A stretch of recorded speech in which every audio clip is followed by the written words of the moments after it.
So what happens when a foreign government starts talking about your internal crime problems more honestly than your own leaders? What happens when they call out brutal farm murders, political incitement, and police failure, while you're still trying to pass it off as ordinary crime? Well, you end up exposed, pants around your ankles, caught red-handed by the Bureau of Democracy, Human Rights, and Labor, who just came back from South Africa and publicly said, yeah, something's very wrong here. Let's unpack this bombshell report, the silence of our own media, and what it means when even America thinks your government's excuses are garbage.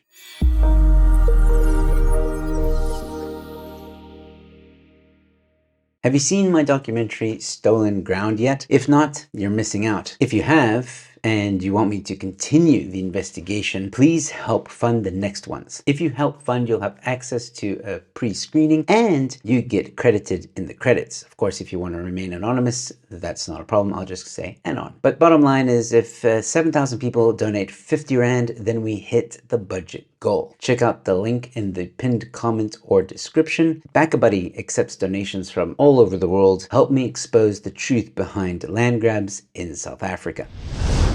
Hello ladies and gents, my name is Joe Emilio. Welcome to Newsflash. Thanks for tuning in. Today's story comes with a plot twist even Hollywood wouldn't dare write. The United States Department of State just did more to acknowledge farm murders in South Africa than our own government or media ever has. That's right, Trump's America just called out Ramaphosa's South Africa for being too soft on crime. This is exactly what I've been waiting for. The U.S. State Department's Bureau of DRL just completed a fact-finding trip to South Africa. Why? To investigate violent rural crime, specifically farm attacks. And their findings? South Africa has a breakdown of law and order. Violent crime is rampant and rural attacks are distinctly brutal. Translation, we expected crime, but this is next level. The report says victims are disproportionately elderly, isolated, and receive no police assistance or response. And here's the kicker. They documented 296 farm attacks and 49 murders in 2023, and that number increased to 55 murders in 2024. Now ask yourself, why is the United States keeping better count of farm murders than our own media? Oh,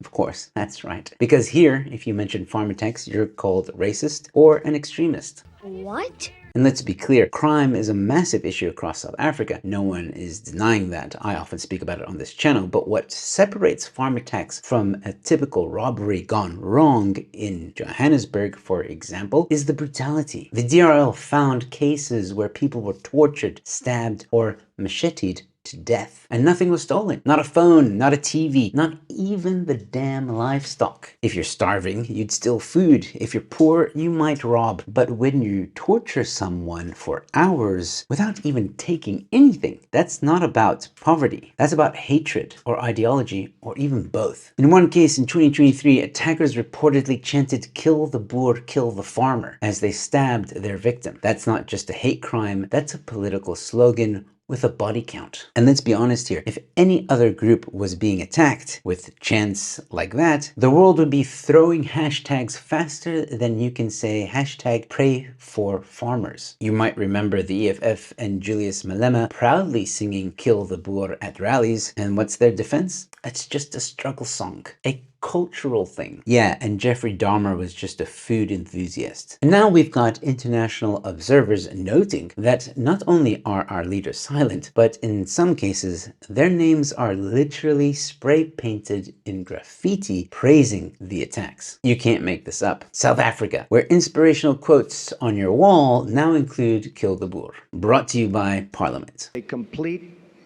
and total disaster. You know what's really fascinating? The US report is everywhere in conservative media overseas, but our own outlets are quieter than an ANC cabinet during a load-shedding schedule announcement.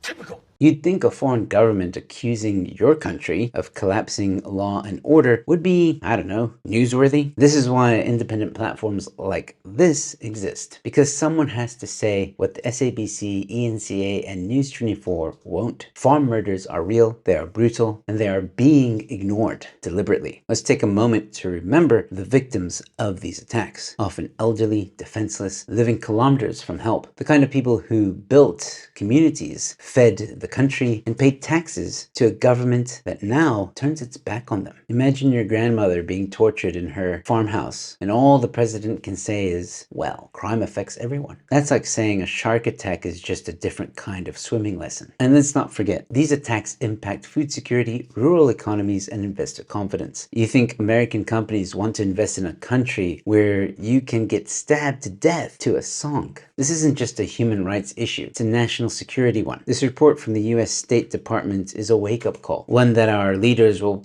probably pretend not to hear, because admitting the truth means taking responsibility. It means admitting the EFF is a threat, that the ANC is either complicit or cowardly, maybe both, and that the ideology behind some of these attacks isn't just about justice, it's about revenge. South Africa doesn't need more slogans, it needs spine, leadership, and honesty. If we keep pretending this isn't happening, then we're not just betraying our farmers, we're betraying our future. We either fix this or we forfeit the right to call ourselves a functioning democracy. But ladies and gentlemen, if you want to help me continue investigating the truth behind land grabs in South Africa, then head on over to the BackaBuddy link linked in the description or pinned comment. If 7,000 people donate 50 Rand, we hit our goal. For those of you who have already donated, thank you so much. You help make us one step closer to completing these projects. And don't forget to leave a comment. Let me know what you think about all this. Do you agree with what the Americans say about farm attacks and farm murders? Leave a like on this video, and no matter which platform you're watching this on, please drop a follow, a like, or a subscribe. And with all that being said, thanks for watching.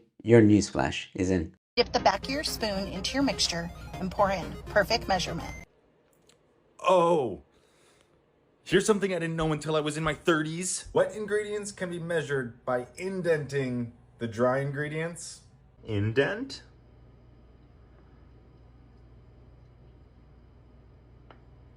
Yeah.